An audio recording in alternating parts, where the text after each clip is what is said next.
Thank you so much, Commissioner Califf, and I appreciate your recognition of the challenges facing the agencies and your also your commitment to trying to fix it.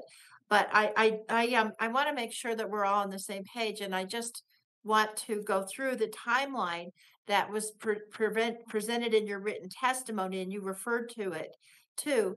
From September 20th through the 24th on 2021, FDA did a routine inspection of the Sturgis facility. And then coincidentally, on the same day, September 20th, FDA got news of a complaint about an infant that who had become ill due to the Chronobacter after consuming infant formula produced at that Sturgis facility.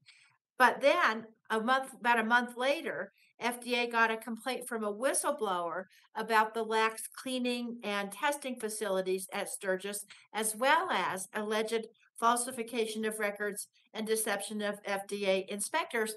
But that person was not interviewed till 2 months later in December. Then between December and February 2022, FDA received three more consumer complaints regarding Chronobacter cases, two of which sadly resulted in death.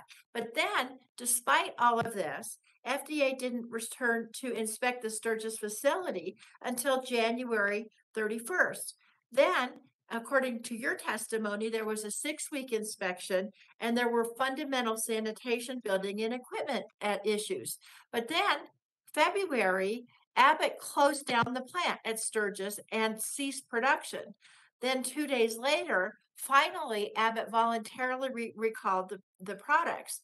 Well, so then on March 18th, FDA closed the inspection and issued its inspection observations to Abbott. But then finally, on May 16th, FDA and Abbott signed a consent decree providing numerous steps that Abbott needs to undertake. You referred to that. So that was May 16th.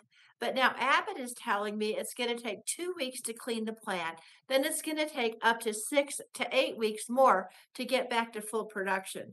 And so Commissioner, this is what I'm concerned about. I went through this whole timeline because by my account, it took about 4 months from when the agency first became aware of these reported cases of Chronobacter to inspect the Sturgis plant. Then it took 2 more weeks for Abbott to stop production. And then it took 3 months more for FDA and Abbott to enter into a consent decree. Does that sound about right to you in terms of the time frame, I think you've got it Doctor? right. As you know, it's Okay. all documented in your in the testimony in great So detail.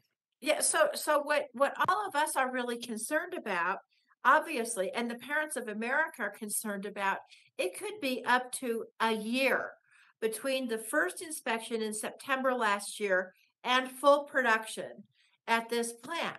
And and at the same time, the vulnerable infants and children are not getting their formula. So I guess you referred to this that you have somebody looking into it. Do you have any idea why it took so long from the report to the inspection and recall? And what's the plan to shorten the time in the future? Well, first of all, let me say you're right to be concerned, and the public should be concerned. As I've said already, it was too slow, and there were decisions that were suboptimal along the way. And I'm sure you also know that as I was going through confirmation, I got many calls from people concerned about the food side of the FDA because of the lack of resources and concerns about the organizational structure. My basic plan has been to get through this crisis, and then we will be looking at the overall food program from the perspective of reforming it, but not waiting to deal with the specifics of this case. This is where Dr. Solomon, who's a truth teller in the FDA and well known by everyone, will lead an effort to help us get the processes corrected.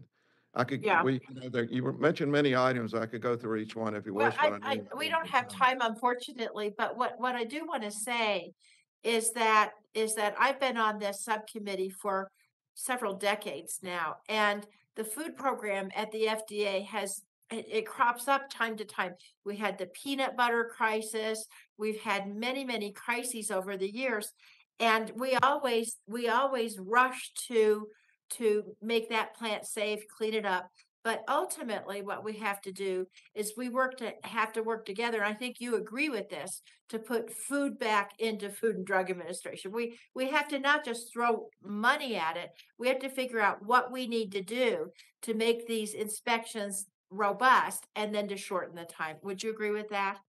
I 100% agree and applaud you for what you did with 21st Century Cures on the medical product side. We need the equivalent on the food side. I think the medical product side is doing really well at this point. The food side needs a similar shot in the arm. Okay, well, we'll work on it. Thank you so much. I'm now pleased to recognize the ranking member, Mr. Griffith, for 5 minutes.